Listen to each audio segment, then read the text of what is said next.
Our planet's diverse ecosystem may seem like permanent fixtures, but the reality is that they are vulnerable to collapse.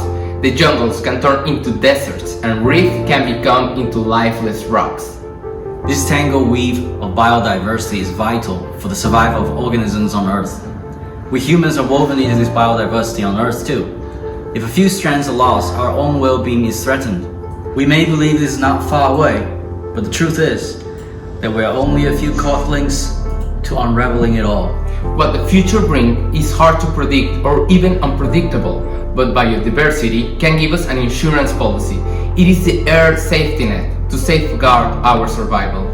That's why we need to teach future generations in an easy and interactive way the impact of changing one node on the life web.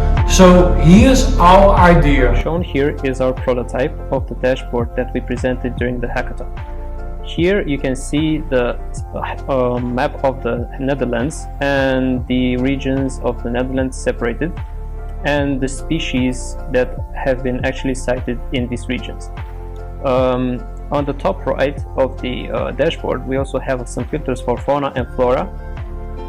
As you can see, we can change between them and we can actually see a more uncrowded version of our map.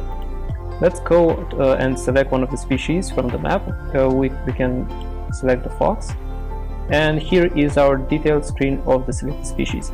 On the left side of the screen there is again the map of the Netherlands from the prior screen, but here we can also see some green highlighted areas on the map which actually show the areas which the selected species has been cited.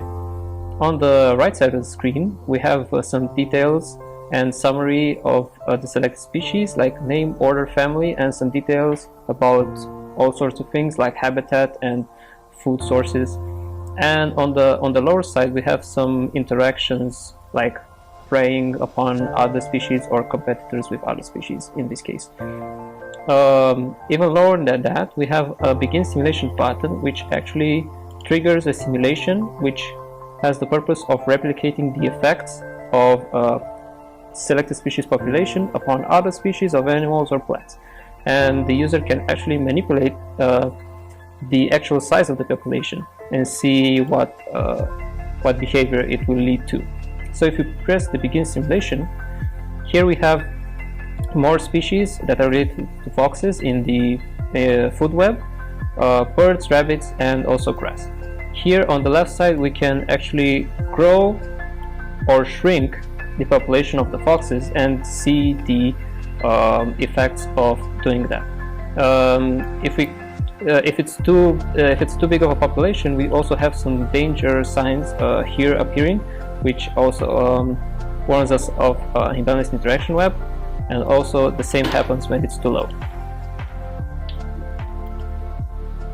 And so this was it for our prototype. We can press return to the previous screens, and of course turn again to get to the start screen. For this prototype, the graphs are small, but the plan is to have bigger graphs with the use of databases and appliance of graph theory. Eventually, we want to create this website automatically from data, also aiming for more senior audiences, for instance researchers and scientists. Humans have spent hundreds of years documenting life on Earth, according to Sir David Attenborough, one of the most recognized biologists, natural historian, and author of nature books of the UK. The world has been able to catalog around 1.6 billion species. Nevertheless, he believes that there are 7 or 8 billion species that we don't yet know about. As the human impact on Earth intensifies, scientists fear that many species may be lost before we even discover them. We intend with our idea to generate awareness in the future generations of how important biodiversity is in their daily life. If this idea grows and develops, it can be attractive and accessible for all ages, creating in this way a more immediate awareness in an easy and interactive way. Understanding the balance of biodiversity is crucial for preservation of the complex and beautiful world we have the luck to live in.